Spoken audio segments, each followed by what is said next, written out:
কথায় আছে না, সময় না জল। সত্যিই তাই, সময় আর জলের মতন গড়িয়ে যায়, বোঝাই যায় না। এই তো কিছুদিন আগে ইংরাজি নতুন বছর পড়লো, জানুয়ারি মাস।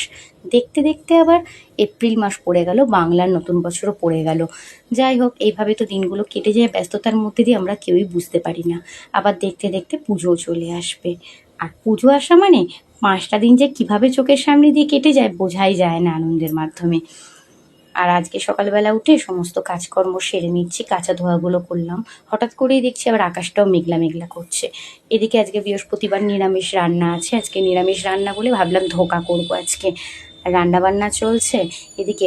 আর তার মধ্যে কালকে যেহেতু পয়লা বৈশাখ ছিল, পার্লারে সেরকম কোনো কাজকর্ম করিনি। আজকে বিকেলবেলা সমস্ত কিছু আবার পার্লারের কাজকর্ম শুরু করতে হবে।